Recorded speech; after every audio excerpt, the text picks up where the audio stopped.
When the space is occupied, it cannot be replaced with new. We desire new, but we won't allow the space for it to be received.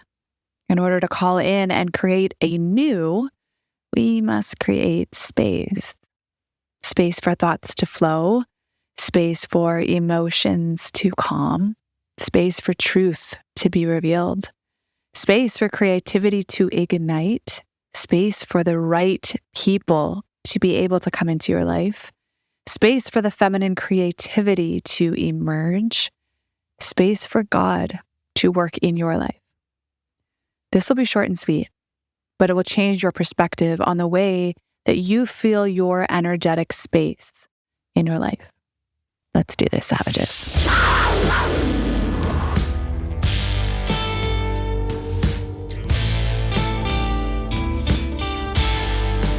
What is going on, savages? And welcome back to another episode on the Business Savage Podcast. I am your host and your business coach, mindset coach, and professional keynote speaker, Cassandra Britton. I have built multiple businesses to the 7-figure mark.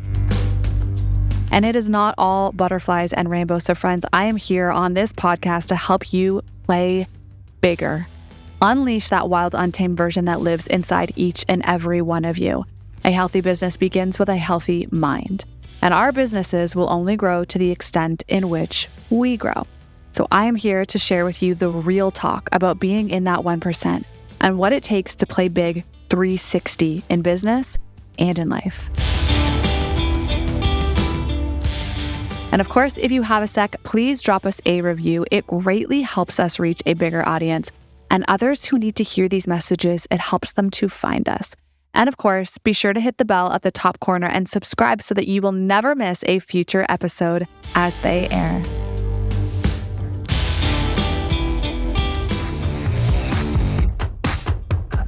Friends, we are coming off of a high, just finishing a business mindset and spiritual retreat that we led called Wild Women Rising. 25 glorious women flew in from all across the country to grow both personally and, of course, professionally and embark on some truly transformational journeys, take their journey inward and release things that they're holding on to that they no longer want to carry with them so that they can truly step into the business and the life that they desire, community, connection, and expansion. If you are interested in these types of retreats, these types of events, we host them in Canada, we host them internationally, we host them in tropical destinations, we host one-day events, we host dinner parties, we host live podcasts, and of course, we host our expansive retreats. You're going to need to be on our priority list. There is a link that we will drop in our show notes, or of course, you can head over to our website, www.thebusinesssavage.com/retreats, and you can join our priority list. This is where we first release all of our tickets and all of our information about retreats and events, and we always release the tickets to our priority list first. So if you're just following us on Instagram and you happen to see something that we've got going on, chances are it is already sold out if you are not on our priority list. So be sure to join us, and we cannot wait to see you live. Friends, if you are trying to create change, desiring new, feeling like something better is out there, whether you are trying to grow your business, call in new relationships, change your state of health, maybe it's bringing in a better romantic partner. It starts with the space. So let me start by asking you this. Do you currently have space for the things that you desire to bring in? You cannot expect to call in a new opportunity if you do not have the time to create it. You desire to learn a new skill, but you won't carve the space to learn it. Sometimes the scariest decision that we make are allowing there to be this empty space in hopes, trust, and faith that God will bring you what's right into your life. We hold on to mediocre because we are too scared of empty space in hopes of something better that our hearts know we desire and we crave. We keep offering services that we do not align with. We keep clients that don't respect us because we are too scared to bet on ourselves, deny those clients, and call on the ones that we truly want. What if we do not need to seek the answers, but the answers come to you without a timeline or a pressure on the desired outcome? Woo way. Your business is a creation that you are the creator, director, and the author of. Let me say that again. A creation that you are the creator, the director, and the author of. A story that gets to unfold exactly as you allow it to. You get to make the decisions, decide what comes and what goes, who stays and who goes. The creative process allows for space.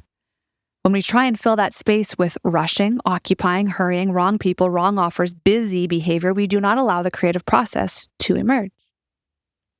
How do I become a more mindful person? How do I become happier? I get asked these questions in various forms daily. Help me change. Help me grow. Help me be better. Here's where this starts. It starts with you having the awareness and the courage to remove what is not working. When your energy is consumed in the wrong ways, how can you expect there to be energy left for the things that you desire? In business owners, we keep themselves busy all day long with things that they think are moving the needle.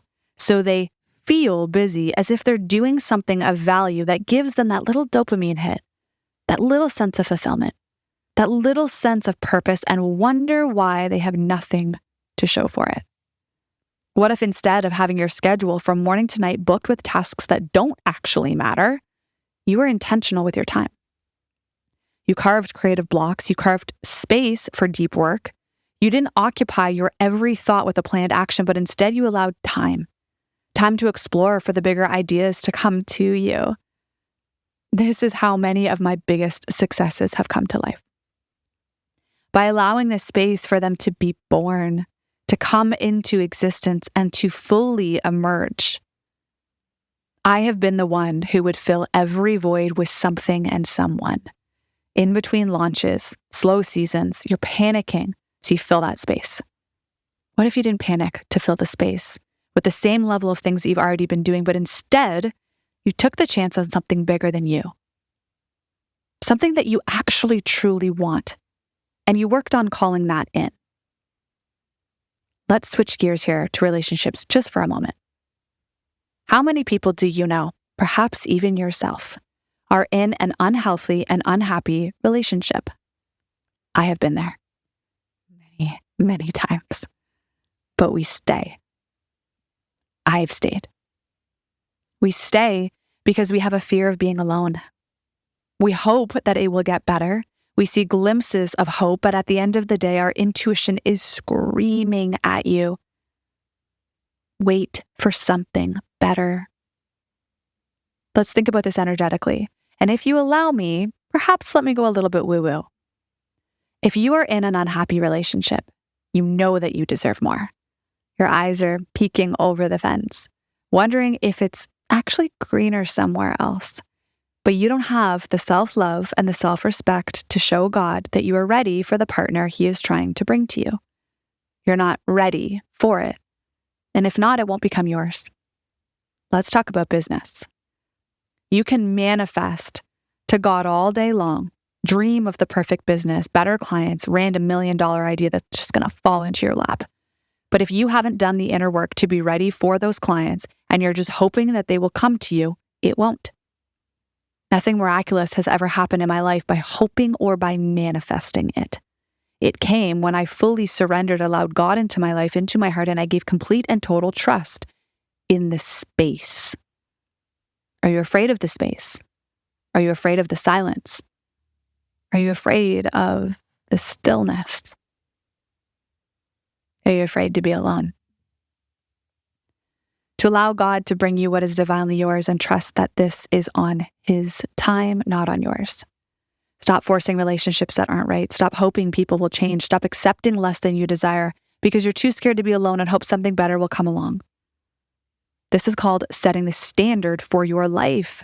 Setting the standard for what you will and what you will not accept. This, friends, this is how we level up our lives. It's not by reading a self-help book and then manifesting it. It's through action, it's through intention, and it is through the creation of space. Here's some truth for you. That relationship that you truly desire, that dream relationship that you connect with and you close your eyes softly, you're taken off to a dream state. That partner that you see, that feeling that you anticipate, you hope it exists. You're not really quite sure if it actually does, but it's in movies, it's in fairy tales. But you haven't really allowed yourself to actually experience it. It cannot come into your existence when the space is occupied with an energy already, especially if that energy is in a low vibrational state and it is calling you down to that level. People will stay in an unhealthy relationship with the door half open, their eyes peeked over for the next best thing, waiting for the shiny new object, the grass is greener on the other side mentality. If something better comes along, I will leave. But that something better will actually never come along. Something equal comes along. Or maybe not even as equal. With the same pattern recognition that you are conditioned to be attracted to, believe that you are worthy of. So you cheat, or you stray, or you leave for the exact same thing, wondering, how did I end up leaving one unhealthy relationship for another? One bad business idea to the next. It's because you never allowed there to be space. You never did the inner work to fix the problem in the first place. You just kept recreating it. For those of you going through a breakup or a new business transition, leaving a job, waiting for a new, allow the space. Allow yourself moments to connect to yourself. Don't just fill the space in attempts of filling a void and seeking an emotional need. Fill your own need. Well, how do I build self-love, Cassandra? What if you could fall madly in love with yourself again? It starts with allowing yourself. Allowing yourself to. Allowing yourself the space and being strong enough to trust in what happens. Stop booking your schedule fully every single night of the week because you can't stand to be alone. You can't even stand your own company. You're numbing the space and blocking what wants to come through. Sometimes the most beautiful gift that you can gift yourself is space to be alone. So what if you took that trip alone? What if you radically fell back in love with yourself and learned yourself?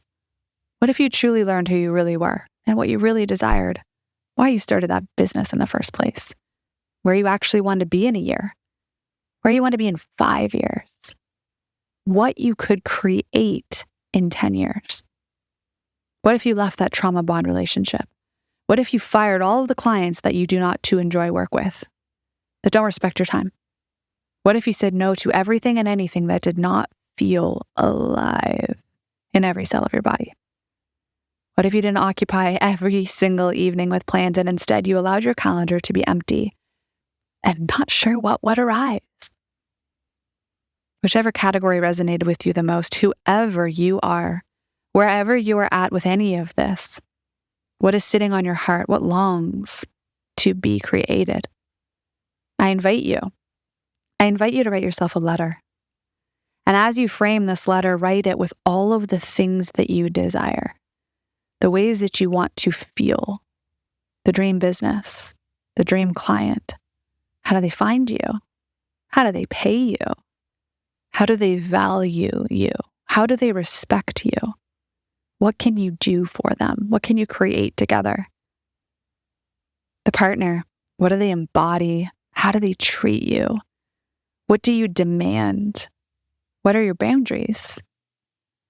Tap into that type of energy and call it in. The friendship. What do you talk about? What do you share? How do they show up for you? What is the connection? How do you spend your time? When I ask people, what do you want? They most often begin by sharing what they do not want, taking themselves to a negative state and a limited mindset. What if you removed that lens and only focused on what you do want? Truly, what do you want? And so as I close this episode, a more philosophical approach to my mind, what do you want? If there were no limits, which there aren't, and you removed the I'm not worthy and I will never have that mentality, what would be left? What would exist? What would you call in? What would you create? If you allowed there to just be space for it to emerge.